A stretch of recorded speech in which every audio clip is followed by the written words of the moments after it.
Hey everyone, it's Katie from the Wellington County Museum and Archives, and I'm standing here in our exhibit, Talk to Me, and I would like to welcome you to our new video series, Telephone Talks.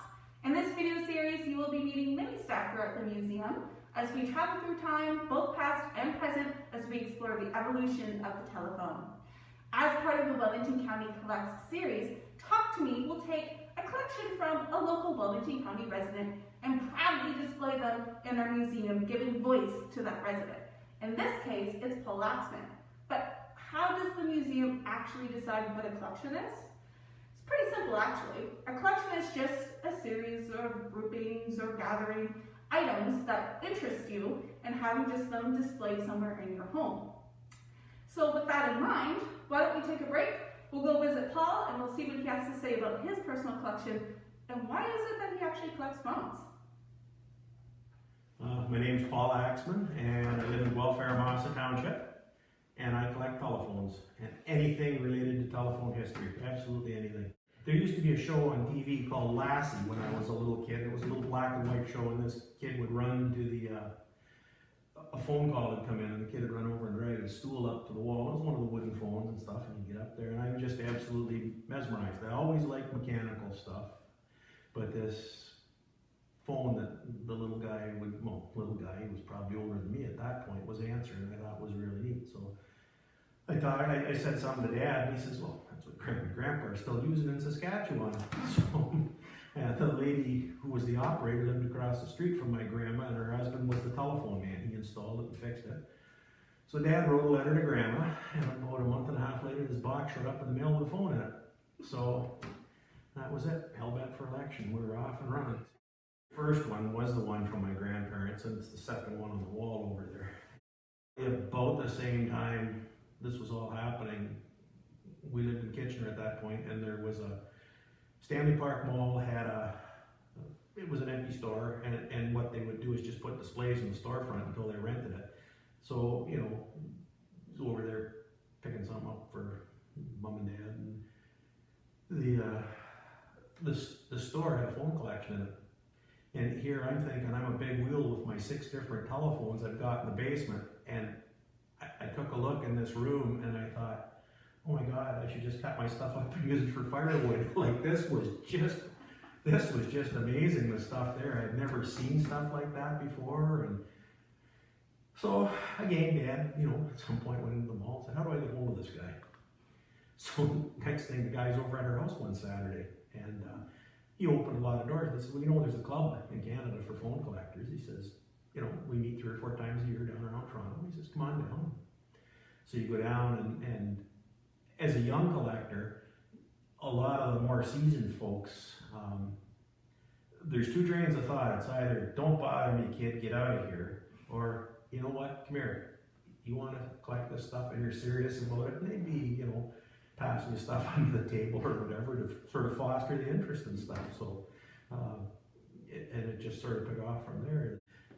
You know, you go around and you meet these guys and talk to them, and some of them were, you know, pretty well lifelong friendships until these fellas passed away. Now they're, you know, they were a fair bit older than I was at that point, and so, you know, and as I say, some of them were really good. Here's where you can go for information. Here's, you know, and if you had a question, you could write a letter to them, or you could phone them and stuff, and they'd help you answer or find stuff. And see a bell guy working on the street, and you just kind of hang around the truck till he came out, you know, and ask him questions. And again, you get some of that buzz off kid, don't bother me, to the other ones that, you know, they were really, really good to deal with, or they, you know, they haul some old piece of junk out to the truck that they ripped out of some house. You know, here you can have that. So you know, little bits and pieces of stuff besides telephone that were telephone related that started into the collection. And then ironically enough, you know, years later starting to work for the Bell and ran across a couple of these same guys again that you still recognized them. They had made that much of an impression. The fellow that really piqued my curiosity on collecting in general said, if you want to gather stuff up, learn the history about it, and, you know, why was that piece important, or what's different about it, or how old is it? Learn as much as you can about it. Don't just gather it up to say, I got 10,000 of these things and stuff. And it's like a treasure hunt. You go out, you don't know what you're going to find. They don't make the stuff anymore. Are you gonna find something at, down at an Aberfoyle, or are you gonna find something in some farm market up in the middle of, some county on some Saturday when you're driving around or whatever. And just, and when you do find a piece once in a while, it's pretty neat. In the, grade 12, I applied at the Bell, and I applied at a couple of the utilities, and jobs were tough right then to get into a job that I wanted. So, back to grade 13, same deal, nothing happened. So went to Conestoga, and they threw an ad up on the bulletin board for summer students at the Bell. So I applied, I got hired, and as soon as I got hired, I said I want to stay, I don't want to go back to school in the fall. So I had to fill out another application, and about 3 weeks before the summer job was over, I called into the foreman's office one morning, and he said, you start in Kitchener, 2 weeks, you've been hired. So the summer job, we had a program. Guelph went through it, Kitchener, London, a bunch of places. They put 5 jacks in every house free. And they were making the phones plug in at that point, so they weren't hardwired. So they hired students, and they drag a trailer out to a different street in Kitchener, and there'd be 8 or 10 of us working over there. So you'd walk. You had a big canvas duffel bag with a bunch of your stuff in it, and this black suitcase full of tools, and you just they'd give you 5 or 6 orders in the morning with the addresses, and you'd go to the houses and put the jacks in and stuff. And so then when I got hired full time, it was on a buried wire crew. So we had these plows, they bury the lines from the road into the house. So we did that for the duration of the year. Once phone center wrapped up in August, we went and did that till Christmas time, till the ground froze and stuff like that, and then went on to an installation crew. It was the same work we had done in the summer, but you were also doing the outside portion, bringing a line from the pole to the house or hooking it up at the road and different things like that. So still, for the most part, it was a lot of fun. Met a ton of people, and you meet some other collectors that way, or you'd come into work some night, the guys, you'd have found something through the day. The Bell had a form, release for worthless materials, so you get an old telephone signed off, or you get something signed off. The wooden phones were long gone by then, but some of the older dial phones and stuff, every once in a while you find one. So you'd come in and get your paperwork done and get this piece of stuff, and the guy, what the hell are you collecting that junk for? You worked with it all day. What do you want to do that? But then a year or two later, you'd come in and there'd be something sitting in your slot. It'd be the same guy. Oh, I took that out today. I don't know if you want that junk for your collection. But they were good that way. They would save stuff, and you'd get people looking, and then the older fellas, the retirees and stuff, they would start coming in. I got some stuff in my garage. Come on over after work and take a look, see if you want it. And so it was a lot of traveling around the province and stuff, so you get to see different areas. Yeah, it was a fun job. It was, I got paid for playing. That picture there is the cable car with my butt in it. So what happened is, any spot you couldn't get a ladder or a bucket truck or get out from a pole, you had to wheel the cable car out. So if you were over a river, if it was too high to get out otherwise, if it was over the roof of a building, sometimes. So you go up a pole, you go up wherever you get at it. And the telephone cables up in the air have it's the same stuff that a guy wire is coming down the side of a pole where you see that, Right. So it gets strung from pole to pole, and then they lash the cable to it, so the cable's attached to that. So you take that over, and that would drop over the guy or over the messenger, those wheels, and then you just sit in it, you wheel yourself out. And then that's what you work off of till you get it done, and then you kind of wheel yourself back in. And shortly after I first started, we were working in Cambridge a lot. And a lot of the stuff in Cambridge out in the country is up in the air because it's all rocky. And, so we were bugging, get us climbers, teach us how to climb. So there was 2 of us that started, so the boss brings out climbers, we go out in the street, he says, okay, put them on. He says, here's how you test them to make sure they're not gonna, you're not gonna cut out on them, they're gonna stay in the pole. Okay, you go up and pound this in, and then climb around the other side of the pole, come down. You go up, pound this, or unscrew it, come around to the side of the pole and pound it in, and then unscrew it, you come down. Okay, well, sure. No, he says, I fell off a pole, I don't use them anymore. So that was the climbing course. And then we used them a bunch, and then later on, it got to the point you used them so seldom that you just, I don't, you know. So there were some cheap thrills with that stuff. I still like the wooden wall phones. Yeah. To me, that's an old phone. I know my daughter and stuff, what they view as old phones are the old rotary and touch tone, the desk phones, wall phones, stuff like that but for me it's still the old wooden sets. It was hard finding one in good shape. You'll find those things, and a lot of times they're quite literally basket cases. The parts are in a basket or in a box, or you'll get one piece here and one piece there. It's like that Johnny Cash song, I got it one piece at a time. Well, that's what happens with those sometimes. And I was fortunate that one showed up in one piece and all together and stuff. So what's the story of actually getting that phone? There was an ad. It was an auction sale ad out by New Hamburg, and they had a picture of the phone there, and I just kind of whiplash. The head snapped around that fast looking at it.